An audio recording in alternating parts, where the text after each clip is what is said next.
तो फ्रेंड, हम सभी जानते हैं कि जब एक सुहागन स्त्री विधवा होती हैं तो उसकी सारी चूड़ियाँ तोड़ दी जाती है, निकाल दी जाती है, कलाइयाँ को सूनी कर दी जाती है। तो सुहागन रहते हुए कभी भी अपने कलाई को सूनी नहीं रखनी चाहिए, पति पर संकट आता है। Hello friend, welcome back to my channel. मैं तारा स्वागत करती हूँ मेरे चैनल तारा सिस्टर की टिप्स में। तो कैसे हैं आप लोग? आई होप स्वस्थ होंगे, मस्त होंगे। तो चलिए फ्रेंड, आज की इस वीडियो में हम शेयर करने वाले हैं चूड़ियों से जुड़ी महत्वपूर्ण नियम जो कि हर सुहागन स्त्री को पता होना चाहिए, क्योंकि शादी होते ही हाथों में ना चूड़ियाँ आ जाती हैं। सभी सुहागन स्त्रियाँ चूड़ियाँ पहनती हैं और कभी भी कलाई को खाली नहीं रखा जाता है। तो इसके पीछे भी बहुत सारे रीजन होते हैं। तो चूड़ियाँ क्यों पहनी जाती हैं, क्या क्या सावधानियां बरतनी चाहिए, क्या करना चाहिए, क्या नहीं करना चाहिए, इस वीडियो में सारे नियम हम बहुत ही अच्छे से जानेंगे। तो अगर वीडियो थोड़ी सी भी पसंद आती है तो वीडियो को एक लाइक और चैनल को सब्सक्राइब जरूर कर लीजिएगा। बेल आइकन को भी दबा दीजिएगा, जिससे कि मेरे नए नेक्स्ट वीडियो का नोटिफिकेशन आपके पास तुरंत पहुंच सके। तो चलिए फ्रेंड, जान लेते हैं कि चूड़ियाँ, कौन सी चूड़ियाँ पहननी चाहिए, कौन सी चूड़ियाँ नहीं पहननी चाहिए। तो सारे नियम हम जान लेते हैं। तो फ्रेंड, सबसे पहले जान लेते हैं कि कौन सी चूड़ियाँ नहीं पहननी चाहिए। तो देखिए, जो करकी हुई चूड़ियाँ होती है ना, ऐसे ऐसे देख लेना, यहाँ पे जो करकी हुई चूड़ियाँ होती है उसको भूल कर भी कभी नहीं पहनना चाहिए, क्योंकि ऐसा माना जाता है ना कि जब करकी हुई चूड़ियाँ हम पहनते हैं तो भाई पर दोष पड़ता है। मतलब कौन बहन चाहेगी कि नहीं अपने भाई पर दोष पड़े या पाप पड़े या कुछ भी मतलब ऐसा हो। तो पहले के जो लोग होते हैं ना, अगर आप पूछेंगे तो बहुत ही अच्छे से बता देंगे। तो जो करकी हुई चूड़ियाँ होती है उसे कभी भी नहीं पहनना चाहिए। ये हो गया हमारा पहला। दूसरा क्या है दोस्तों, कि कभी भी सफ़ेद रंग की चूड़ियाँ या तो फिर ब्लैक मतलब काला रंग की चूड़ियाँ कभी भी हर सुहागन स्त्री को कभी भी नहीं पहनना चाहिए। ये बहुत ही अशुभ माना जाता है। रंग वाला चूड़ियाँ पहनना चाहिए, जैसे कि ये ग्रीन हो गया या तो फिर लाल हो गया, ऐसी चूड़ियाँ पहनना चाहिए। कभी भी सफ़ेद रंग की चूड़ियाँ नहीं पहनना चाहिए। या दोस्तों कि क्या गोल्ड की चूड़ियाँ पहन सकते हैं कि नहीं, जैसे कि ये तो गोल्ड की नहीं है, लेकिन हम बताने के लिए बस कह रहे हैं कि मतलब गोल्ड की चूड़ियाँ कैसे पहनी जाती है। तो जो सोने की चूड़ियाँ होती है ना, या कंगन होता है, तो केवल एक नहीं पहनना चाहिए। उसके आगे पीछे जो कांच की चूड़ियाँ होती है ना, ग्रीन कलर या तो फिर लाल कलर, ये चूड़ियाँ बहुत ही, कांच की चूड़ियाँ ग्रीन और लाल कलर का मतलब हरा और लाल बहुत ही शुभ माना जाता है। मतलब एकदम हर सुहागन स्त्री को कांच की चूड़ियाँ पहननी चाहिए। और जो पहले के लोग होते थे ना, बहुत ही अच्छे से कांच की चूड़ियाँ पहनते थे। मतलब वो तो कांच की चूड़ियाँ ही पहनते थे, क्योंकि चूड़ियाँ जब हाथों में खनकती है घर में ना, तो बहुत सुख समृद्धि आती है और बहुत अच्छा ही रहता है। तो कोई भी चूड़ियाँ, जैसे कि ये सब एल्युमिनियम की चूड़ियाँ हो गई ना, तो इसमें एक दो कांच की चूड़ियाँ भी मिलाकर पहन लेना चाहिए। तो ये हमारा हो गया कि सोने की चूड़ियाँ जब भी पहने ना, तो उसमें ये एक दो कांच की चूड़ियाँ जरूर मिक्स कर ले, या तो केवल अकेले ना पहने, ऐसे कर कर पहने। तो ये भी हमारा नियम क्लियर हो गया। नेक्स्ट क्या है दोस्तों, कि जब भी चूड़ियाँ पहने ना, तो एक हाथ में देखिए सम विषम चूड़ियाँ पहननी चाहिए। कभी भी बराबर सम चूड़ियाँ नहीं पहननी चाहिए। एक हाथ में जैसे कि आप 6 चूड़ियाँ पहन रहे हैं, तो एक में आपको 7 चूड़ियाँ ले लेनी है। ये हो गया ना, 7 चूड़ियाँ ले लेनी है। ये नहीं कि इसमें भी 6 पहन रहे हैं, इसमें भी 6 पहने, तो ऐसा बिल्कुल नहीं करना चाहिए, क्योंकि एक हाथ को ससुराल और एक हाथ को मायका का दर्जा दिया जाता है। तो दोनों में सम विषम चूड़ियाँ पहननी चाहिए। यानी एक में आप 1 दर्जन पहन रहे हैं, अगर 12 चूड़ियाँ पहन रहे हैं, तो एक में आपको 13 चूड़ियाँ पहननी चाहिए। और जो चूड़ी पहनाने वाली होती है ना, वो तो अपने आप ही मतलब पहना ही देती है। ऐसे पहले तो ऐसे ही होता था कि मतलब पहले चूड़ी पहनाने वाली आती थी तो ऐसे ही पहनाती थी, लेकिन आजकल क्या हो गया कि डिब्बे में चूड़ियाँ मिलती हैं, मतलब बराबर बराबर चूड़ियाँ मिलती हैं, एक ही दर्जन मिलता है। तो ऐसे में मैचिंग मिलाने के चक्कर में मतलब उतना ही चूड़ियाँ मिलता ही है, तो मैचिंग मिलाने के चक्कर में 6 चूड़ियाँ इसमें 6 चूड़ियाँ इसमें नहीं पहनना चाहिए।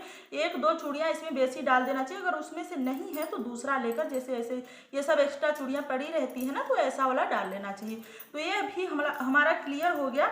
नेक्स्ट है दोस्तों, कि जब भी चूड़ियाँ फूट जाए, या तो जो करकी हुई चूड़ियाँ होती है ना, तो इसको इधर उधर नहीं फेंकना चाहिए। या तो हो सकता है तो आप कोई भी डेकोरेशन का सामान बना सकते हैं, बहुत ही अच्छा सामान बनता है। अगर नहीं बना सकते तो ऐसे में क्या होता है, जितनी भी फूटी हुई चूड़ियाँ होती है ना, उसको ऐसे एक धागा ले लेना है। ऐसे लेकर अपना इसमें सारी जितनी भी फूटी हुई करकी हुई चूड़ियाँ रहती हैं, उसको ऐसे गुच्छा बनाते जाना है। और कहीं भी घर के कोने में या कहीं भी मतलब ऐसे इसको टांग देंगे तो इतना भी खराब नहीं लगेगा, बहुत अच्छा लगेगा। तो ऐसे मतलब कर लेना है, यहाँ वहाँ फेंकना नहीं है कि मतलब ये फूट गया वो फूट गया तो इधर फेंक दे रहे हैं उधर फेंक दे रहे हैं, ऐसा बिल्कुल भी नहीं करना चाहिए। क्योंकि सुहाग की सामान जितनी होती है ना, जितना ही पुराना होता है या जितना भी उसको सेफ रखे ना, उतना ही सुहाग में समृद्धि होता है। पति की लंबी आयु होती है। तो कोई भी सुहाग का सामान अगर हो तो कहीं भी इधर उधर नहीं फेंकना चाहिए, नहीं तो किसी के मतलब पैर से पड़ सकता है तो दिक्कत हो जाता है। जैसे कि मतलब किसी को नुकसान भी हो सकता है, जैसे घर में बच्चे हैं या तो बाहर वालों को चुभ जाएगा तो बहुत ही दिक्कत हो जाएगा। तो बिल्कुल भी कभी नहीं फेंकना चाहिए। कहीं अगर फूट जाता है चूड़ी तो उसको सेफ जगह पे कहीं भी रख देना चाहिए, किसी कार्टन में भरकर, या तो फिर अगर चरकी हुई चूड़ियाँ हैं तो ऐसे बांध कर रख देना चाहिए। क्योंकि माना जाता है ना, सुहाग का सामान जितना ही पुराना होता है उतना ही रिश्ता भी मजबूत होता है अपने हस्बैंड के साथ, पति के साथ। तो ऐसा बिल्कुल नहीं करना चाहिए।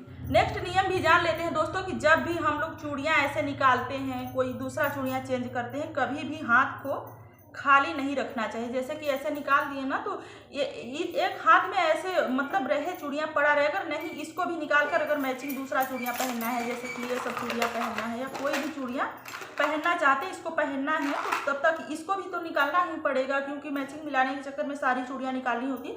तो कोई भी ऐसा धागा, मतलब कोई भी रेड कलर का धागा बहुत ही मिलता है, रक्षा सूत्र भी होता है, या तो कोई भी ब्लैक धागा या कोई भी धागा ऐसे बांध लेना है हाथों में ना, ऐसे बांध लेना है। कभी कलाई को कभी भी खाली नहीं रखना है, ऐसे धागा बांध लेना है। फिर इसको निकाल कर आप अच्छे से चेंज कर सकते हैं, जो भी चूड़ियाँ पहननी है अच्छे से चेंज कर सकते हैं।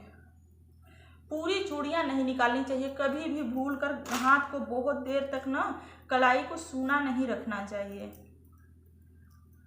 जितनी भी सुहागन स्त्रियां होती हैं सभी को मालूम रहता है, लेकिन क्या होता है कि जो नई नई थोड़ी सी लड़कियां होती हैं, जिनका न्यू मैरिड होता है ना, न्यू मैरिड कपल होते हैं, उनको नहीं थोड़ा सा मालूम रहता है। तो हमारे वीडियो के माध्यम से बहुत अच्छे से पता चल जाएगा, क्योंकि कुछ लोगों के घर में तो पहले के लोग होते हैं, बुजुर्ग लोग होते हैं, तो मतलब कुछ भी करो ना तो हर बात में टोक देते हैं कि नहीं ऐसे करना चाहिए वैसे करना चाहिए, तो मतलब पता चल जाता है। लेकिन कुछ लोगों के यहाँ नहीं होता है, जो मतलब फ्लैट वगैरह में रहती हैं या कहीं बाहर रहते हैं, अकेले रहते हैं, तो उनको एकदम कुछ मतलब कोई बताने वाला नहीं रहता है, कुछ भी मालूम नहीं रहता है। तो हमारे वीडियो के माध्यम से बहुत ही अच्छे से उनको हेल्प मिलेगा। बहुत ही जो पहले के रीति रिवाज है ना, बड़े लोग जो हमारे पूर्वज लोग बुजुर्ग लोग बनाए हैं, बहुत ही सोच समझ कर बनाए हैं। ऐसे ही मतलब नहीं कहा जाता है कि ये सब कहने की बात है, तो इसके पीछे बहुत सारे नियम होते हैं, बहुत सारे कारण होते हैं। तो ये मतलब हर सुहागन स्त्री ना, मतलब सुहाग से जुड़ी जितनी भी होती है, मतलब कोई भी स्त्री ये नहीं चाहेगी कि हमारे सुहाग में समृद्धि ना हो। सभी चाहते हैं कि हम हमेशा के लिए सुहागन रहे। तो सुहाग से जुड़ी जितनी भी होती है सभी लोग सावधानियां बरतती हैं। तो चूड़ी भी सुहाग का बहुत ही महत्वपूर्ण गहना होता है, क्योंकि शादी के बाद कभी भी हाथ कलाई खाली नहीं रहता है। तो बस फ्रेंड, यही था हमारा चूड़ी से जुड़ी बहुत ही महत्वपूर्ण नियम, जो कि हर सुहागन स्त्री को अपनाना चाहिए। मतलब चूड़ी का अनादर नहीं करना चाहिए कि यहाँ फेंक दिया वहाँ फेंक दिया, तो बाथरूम में नहाते वक्त अगर फूट जाता है तो उसी में मतलब फेंक देते हैं, कोई भी जाता है उसी पे थूकता है, उसी पे पैर पड़ता है, तो ये बहुत ही अशुभ होता है। तो ऐसा बिल्कुल भी नहीं करना चाहिए। और हाँ, एक बात और, जो लोग मतलब जो भी हमारी बहनें जॉब करती हैं, जो वर्केड लेडी होती हैं, तो वो तो चूड़ियाँ पहनकर ऑफिस कॉलेज या कहीं भी जॉब पर नहीं जा सकती हैं। तो ऐसे में अपने कलाई को बिल्कुल सूना भी नहीं रखना है, क्योंकि कुछ लोग होते हैं ना, एक हाथ में वॉच लगा लेते हैं और एक हाथ पूरा एकदम खाली होता है जो जॉब करते हैं। तो बिल्कुल भी ऐसा नहीं करना है। एक हाथ में अगर वॉच लगाते हैं तो एक हाथ में आपको रक्षा सूत्र या कोई भी लाल धागा बांध लेना है, और जिसमें वॉच लगाते हैं उसमें भी आपको रक्षा सूत्र या कोई भी लाल धागा बांध लेना चाहिए। और हो सके तो एक एक चूड़ियाँ ज़रूर पहनना चाहिए, क्योंकि शादी के बाद कोई शर्म की बात तो नहीं है चूड़ियाँ पहनना कि ऑफिस में जाते हैं तो कोई ये कहेगा वो कहेगा, मतलब ऐसा बिल्कुल भी नहीं। मॉडर्न बनना है, लेकिन अपनी संस्कृति जो है उसको नहीं भूलना है। तो बिल्कुल भी ऐसा नहीं करना है। हाथों को कभी भी नहीं खाली रखना है, सुनी कलाई नहीं रखना है, क्योंकि आप लोग को पता है सुनी कलाई तभी होती है ना जब एक सुहागन स्त्री विधवा हो जाती है, तो उसकी जितनी भी चूड़ियाँ होती हैं सारे तोड़ दिए जाते हैं, निकाल दिए जाते हैं। तो ऐसा सुहागन रहते हुए बिल्कुल भी ये भूल नहीं करनी है, क्योंकि सदा सुहागन रहने का आशीर्वाद बहुत ही भाग्य से मिलता है। बहुत सौभाग्य होता है कि सदा सुहागन रहने का आशीर्वाद जीवन भर मिलता है। मतलब पति से पहले ही मृत्यु होती है, जिनकी ना बहुत सौभाग्यवती होती हैं। सुहागन रहते हुए कभी भी अपनी कलाई को बहुत अधिक देर तक खाली नहीं रखनी चाहिए, बहुत ही अशुभ माना जाता है। पति पर संकट आता है। और मांग को भी अपने बहुत देर तक सूनी नहीं रखनी चाहिए कि बाल धो लिए तो बहुत अधिक देर तक सूनी है। बाल धोने के बाद, कंघी करने के बाद तुरंत सिंदूर लगाना चाहिए। बहुत अधिक ढेर सारे दरवाजे नहीं क्रॉस करने चाहिए, ऐसा भी माना जाता है। तो बस फ्रेंड, आज की वीडियो यहीं तक, और उम्मीद करते हैं कि अगर इस वीडियो से थोड़ी सी भी आपको मदद मिलेगी, हेल्प मिलेगी, तो वीडियो को एक लाइक और चैनल को सब्सक्राइब जरूर कर लीजिएगा, बेल आइकन को भी दबा दीजिएगा, जिससे कि मेरे नए नेक्स्ट वीडियो का नोटिफिकेशन आपके पास तुरंत पहुँच सके। तो चलिए फ्रेंड, मिलते हैं किसी नए वीडियो में, नेक्स्ट वीडियो में। तब तक के लिए अपना और अपने परिवार का ध्यान रखिए, बहुत अच्छे से खुश रहिए, स्वस्थ रहिए, जहाँ कहीं भी रहिए मुस्कुराते रहिए, सदा सुहागन रहिए। जय माता दी।